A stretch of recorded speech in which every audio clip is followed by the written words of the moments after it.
আজি অনুষ্ঠান গোসাইগাঁও মহাবিদ্যালয়ৰ সোণালী জয়ন্তী অনুষ্ঠানৰ সমাপন অনুষ্ঠানটিত আজি আমি যোগদান কৰিলোঁ। এই মহাবিদ্যালয়ৰ উত্তৰোত্তৰ উন্নতি মই কামনা কৰিছোঁ। গোসাইগাঁও ডিষ্ট্ৰিক্ট কেতিয়া ঘোষণা হ'ব? সেইটোতো কথা এতিয়ালৈকে পতা নাই। সব হৈ যাব, সববিলাক হৈ যাব।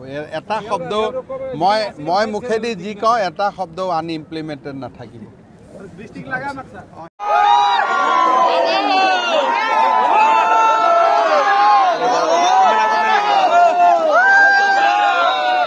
খবৰ ভাল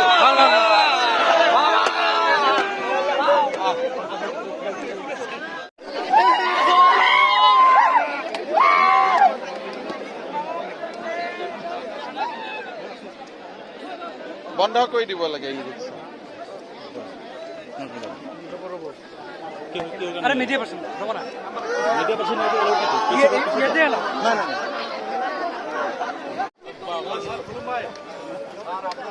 নমস্কাৰ।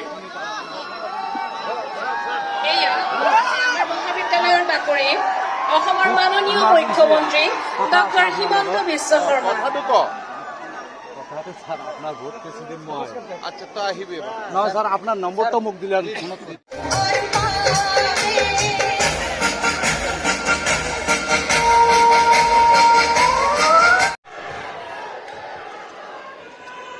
এটি সমবেত সংগীতেৰে আমি আজিৰ অনুষ্ঠানলৈ Himanta Biswa Sarma.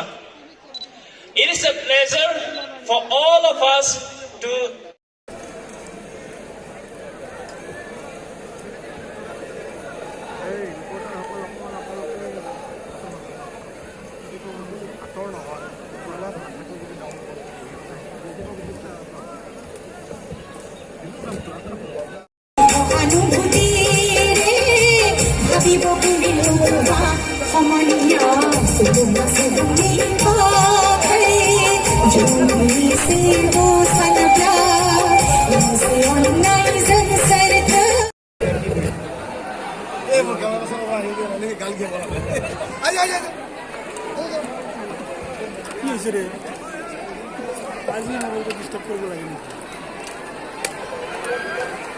নমস্কাৰ।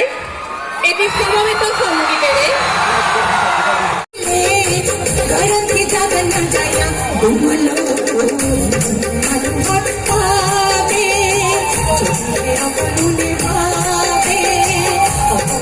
প্ৰতিভাক আমি জাগ্ৰত কৰিব পাৰিছো নে নাই?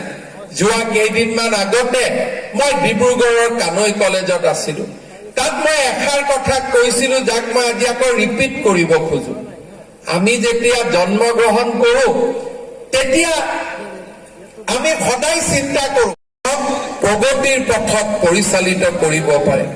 যুৱচামৰ শক্তি সামৰ্থ্যৰ ওপৰত বিশ্বাস ৰাখি মাননীয় প্ৰধানমন্ত্ৰী নৰেন্দ্ৰ মোদী ডাঙৰীয়াই কৈছিল যে আজি আমাৰ ভাৰতবৰ্ষক লাগে এক ইউথ লেড ডেভেলপমেণ্ট পলিচি, ভাবে এটা আদৰ্শৰ স্বৰূপ।